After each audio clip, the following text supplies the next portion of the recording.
Hello everyone, I am Dr. Priyanka and welcome to Dr. Priyanka's Ayurveda.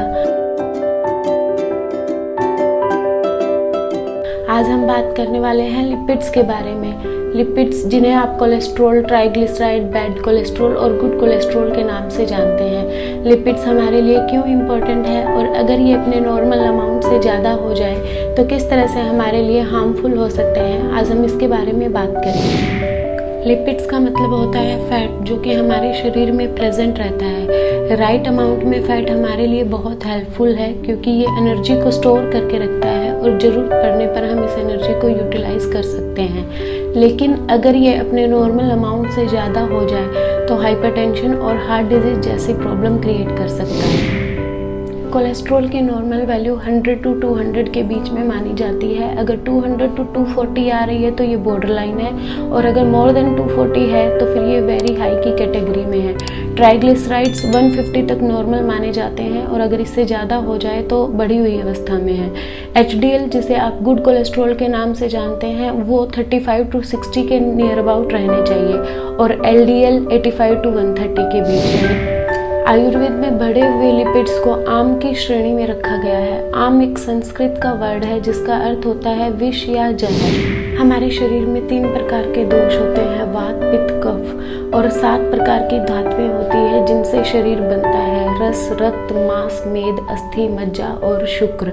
रस plasma को बोला जाता है, रक्त का मतलब ब्लड, मांस का मतलब स्किन, मेद का मतलब फैट और अस्थि का बोन से कंपेयर किया गया है। मज्जा यानी कि टेंडन्स, लिगामेंट्स, मसल्स, और शुक्र का मतलब होता है मेल्स में सीमेन और फीमेल्स में आर्तव यानी कि मेंसेस।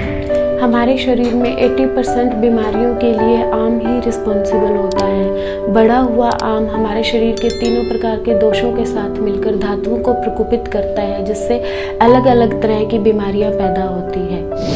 आम प्रकोपित कफ दोष के साथ मिलकर रक्त धातु को भी प्रकोपित कर देता है जिससे हमारे ब्लड की सिराओं में यानी कि वेन्स में अवरोध उत्पन्न होता है और ब्लड प्रेशर के साथ बहता है जिससे हाई BP जैसी प्रॉब्लम देखने को मिलती है। और अगर ये सभी प्रकोपित दोष हार्ट में अपनी जगह बना लेते हैं तो ऐसी कंडीशन में हार्ट ब्लॉकेज और अन्य हार्ट की बीमारियां देखने को मिल सकती हैं। आयुर्वेद में 13 प्रकार की अग्नि मानी गई है जिसमें सबसे स्ट्रॉन्ग हमारी जठरा अग्नि यानी कि पाचन अग्नि को माना जाता है। लेकिन अगर हम विरुद्ध आहार विहार का पालन करते हैं, मतलब ओवर ईटिंग कर रहे हैं, बहुत हैवी फूड खा रहे हैं, बिना भूख लगे भी बार बार खा रहे हैं, तो ऐसी कंडीशन में हमारी जठरा अग्नि कमजोर हो जाती है और आम की उत्पत्ति करती है। अब हम बात करेंगे कि हम आम की उत्पत्ति को किस तरह से रोक सकते हैं और अपनी जठरा अग्नि यानी कि पाचन अग्नि को किस तरह से स्ट्रॉन्ग कर सकते हैं। आयुर्वेद के खान पान के नियमों का पालन करें। जब बहुत तेज भूख लगी हो तभी खाना खाएं। खाने में 50% पार्ट सॉलिड्स के लिए रखें यानी कि रोटी और चावल के लिए, 25% पार्ट सब्जी और दाल के लिए और सलाद के लिए, और 25% हिस्सा खाली रखें शारीरिक क्रियाओं के लिए।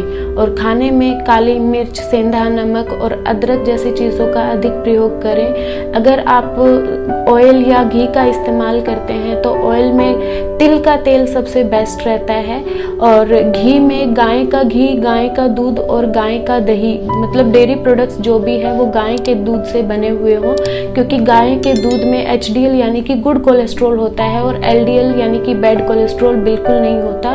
भैंस के दूध में HDL गुड कोलेस्ट्रॉल भी होता है और LDL बैड कोलेस्ट्रॉल भी होता है। I hope you found this video useful. Thank you for watching.